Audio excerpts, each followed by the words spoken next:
Radhe Radhe everyone. आज की video में हम जानेंगे कि संतान सप्तमी का व्रत कैसे किया जाता है, पूजन कैसे किया जाता है। देखिए, भाद्रपद मास के शुक्ल पक्ष में आने वाली सप्तमी तिथि को संतान सप्तमी के रूप में मनाया जाता है। इसे दुबड़ी सातय भी बोलते हैं। इस दिन महिलाएं अपनी संतान की लंबी उम्र, अच्छे स्वास्थ्य और उज्जवल भविष्य के लिए पूजन और व्रत करती हैं। जिनकी संतान नहीं है वह संतान प्राप्ति के लिए पूजन और व्रत करते हैं, और जिनकी संतान है वे अपने संतान के उज्जवल भविष्य के लिए यह व्रत पूजा करती हैं। तो आइए अब जान लेते हैं कि संतान सप्तमी के व्रत में हमें पूजा कैसे करनी है, यह व्रत कैसे किया जाता है। तो देखिए, संतान सप्तमी के दिन सुबह स्नान आदि करने के बाद आप जिस जगह पर भी पूजा करेंगे उस जगह को पहले आप अच्छे से साफ कर लें। उस पर आप चौकी लगा लें। आप चाहें तो चौकी के नीचे स्वास्तिक भी बना सकते हैं। तो मैंने यहाँ पर चौकी लगा ली है। चौकी पर मैंने पीला वस्त्र बिछा लिया है। उस पर हम संतान सप्तमी के दिन माता पार्वती और भगवान शिव शंकर की मिट्टी की मूर्तियों का बनाकर उनका पूजन करते हैं। लेकिन अगर किसी कारणवश आप मिट्टी की मूर्तियां नहीं बना पा रहे हैं तो भगवान शिव शंकर, माता पार्वती और गणेश जी की जो भी फोटो या मूर्ति आपके पास है आप उसका पूजन कर सकते हैं।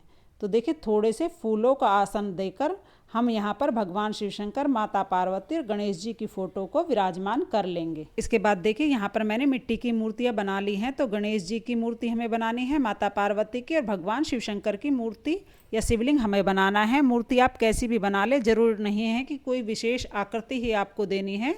आप पिंडाकार या गोलाकार में जैसी भी मूर्ति आपसे बनती हैं बना सकते हैं। उसके बाद देखिए, सबसे पहले हम देसी घी का दिया जला लेंगे। तो यहाँ पर मैंने दिया जला लिया है। उसके बाद हम जल के छींटे लगाकर शुद्धिकरण करेंगे। शुद्धिकरण के लिए जल के छींटे हम फोटो पर भी लगा देंगे। उसके बाद देखिए, सबसे पहले हम जल चढ़ाएंगे। हमें जल से अभिषेक करना है, जल से ही स्नान कराना है। तो गणेश जी को, माता पार्वती को, भगवान शिव शंकर को हम जल चढ़ा देंगे। उसके बाद हम पंचामृत से स्नान कराएंगे। अगर आपके पास पंचामृत नहीं है तो आप कच्चे दूध से भी स्नान करा सकते हैं। इसके बाद हम फिर से एक बार जल से स्नान करा देंगे। तो देखिए, 3 बार स्नान कराने के बाद हम यहाँ पर सभी को वस्त्र स्वरूप कलावा समर्पित करेंगे। हमें 3 बार स्नान कराना है, पहले जल से, फिर कच्चे दूध से और फिर जल से।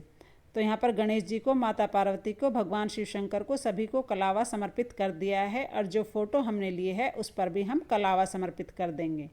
अब हम सभी को तिलक करेंगे। तो भगवान गणेश जी को, माता पार्वती को हम रोली से तिलक करेंगे, और भगवान शिव शंकर को रोली, सिंदूर, कुमकुम से तिलक नहीं किया जाता है। तो भगवान शिव शंकर को हम चंदन से तिलक करेंगे। चंदन समर्पित करने के बाद हम सभी को अक्षत यानी चावल समर्पित करेंगे। उसके बाद हम जनेऊ समर्पित करेंगे। तो सबसे पहले हम गणेश जी को जनेऊ समर्पित कर देंगे, भगवान शिव शंकर को जनेऊ हम समर्पित कर देंगे, और माता पार्वती को हमने पहले ही चुनरी उड़ा दी है। अगर आपके पास चुनरी नहीं है तो आप वस्त्र रूपी कलावा समर्पित कर सकते हैं। इसके साथ ही देखिए, संतान सप्तमी के व्रत में दुर्वा घास का बहुत ही अधिक महत्व होता है। तो आप दुर्वा घास जरूर ले आएं इस दिन, और भगवान गणेश जी को, भगवान शिव शंकर को, सभी को यहाँ पर हम दुर्वा घास समर्पित कर देंगे। दुर्वा घास आपको जरूर लेकर आनी है। इसके बाद हम भगवान शिव शंकर को बेलपत्र समर्पित करेंगे, और फिर हम भगवान शिव शंकर को, माता पार्वती को, सभी को हम फूल समर्पित करेंगे। फूल समर्पित करने के बाद हम सभी को दक्षिणा समर्पित कर देंगे। अब देखिए, इसके साथ ही माता पार्वती को श्रृंगार का सामान समर्पित करेंगे। तो श्रृंगार की जितनी भी चीज़ें हो सके आप श्रृंगार का सामान समर्पित कर सकते हैं। साथ ही देखिए, संतान सप्तमी का व्रत है तो इसमें एक डोरा बनाया जाता है। डोरे का बहुत ही महत्व है इस व्रत में। वैसे तो बहुत से लोग एक चांदी का कड़ा या छल्ला बनवा लेते हैं।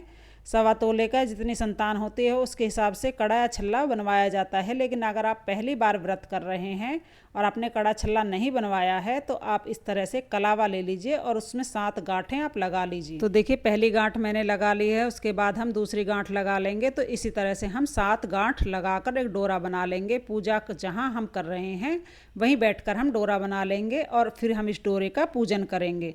अगर आपने छल्ला बनवाया हुआ है या कड़ा बनवाया हुआ है तो आपको डोरा बनाने की ज़रूरत नहीं पड़ेगी। आप उस छल्ले या कड़े का पूजन कर लेंगे।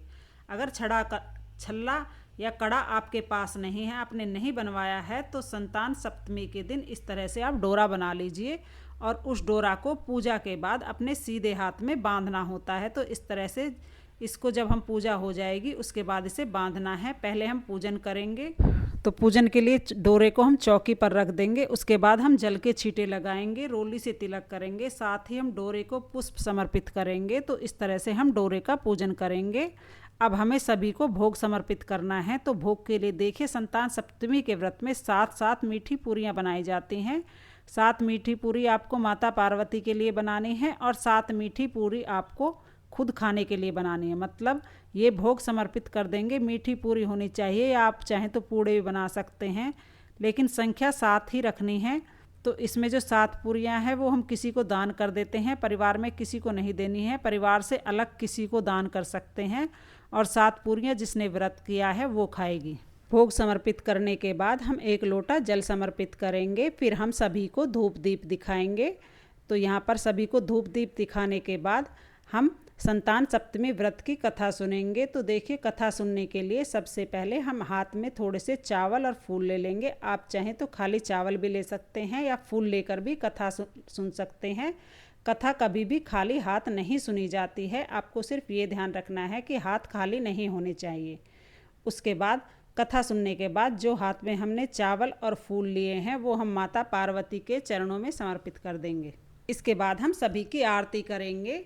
तो जो दीपक आपने जलाया है आप उससे भी आरती कर सकते हैं, या आप चाहें तो अलग से कपूर जलाकर भी आरती कर सकते हैं। तो मैंने यहाँ पर दीपक जलाया है, उसी से मैं आरती कर रही हूँ। तो सबसे पहले हम प्रेम पूर्वक गणेश भगवान की आरती करेंगे। उसके बाद भगवान शिव शंकर की और फिर माता पार्वती की, सभी की प्रेम पूर्वक आरती करने के बाद हम हाथ जोड़कर भगवान शिव शंकर माता पार्वती से पूजा में रही कमियों के लिए क्षमा याचना करेंगे और अपनी संतान की लंबी उम्र, अच्छे स्वास्थ्य, उज्जवल भविष्य के लिए कामना करेंगे। तो इस तरह से संतान सप्तमी व्रत की पूजा पूर्ण हो जाएगी। पूजा करने के बाद जो जल का लोटा है हम सूर्य देवता को अर्घ दे देंगे और पूजा समाप्त होने के बाद चौकी के पास बैठकर ही जो हमने डोरा बनाया है वो हम पहन लेंगे। ये डोरा हमें अपने सीधे हाथ में पहनना है और पूरे दिन ही ये डोरा पहन के रखना है। इस डोरे को आप अपने हाथ में पहन लें और ये मीठी पूरी खाकर ही आपको व्रत खोलना है। बस ये 7 मीठी पूरियां ही आपको खानी हैं। और देखिए, इसके बाद अगले दिन जब हम चौकी उठाएंगे तो विसर्जन उसी समय करना है। तो किसी भी बर्तन में आप पानी लेकर उसमें आप मिट्टी की मूर्तियों का विसर्जन कर सकते हैं। और जो श्रृंगार का सामान आपने चढ़ाया है वो आप किसी को दान कर सकते हैं, और जो दक्षिणा है वो भी आप किसी को दान कर दें। इस तरह से संतान सप्तमी व्रत का पूजन होता है। आप चाहें तो अलग से भोग के लिए मीठी पूरी या हलवा बना सकते हैं। बस इस बात का ध्यान रखना है कि जो भी चीज़ आप बनाएंगे उसको आपको 2 भाग में बांटना है। एक माता पार्वती के लिए जो दान करना होता है जिसका, और एक अपने लिए जिसे खाकर व्रत का पारण करना है। तो फ्रेंड्स, संतान सप्तमी की सरल सी पूजा विधि आपको कैसी लगी कमेंट करके जरूर बताना। वीडियो पसंद आई हो, वीडियो आपके लिए थोड़ी भी यूजफुल हो तो प्लीज़ वीडियो को लाइक कर देना, मेरे चैनल को सब्सक्राइब कर लेना। मिलते हैं अगली वीडियो में, तब तक के लिए माता पार्वती, भगवान शिव शंकर की कृपा आपकी संतान पर सदा सर्वदा बनी रहे। ओम नमः शिवाय। राधे राधे।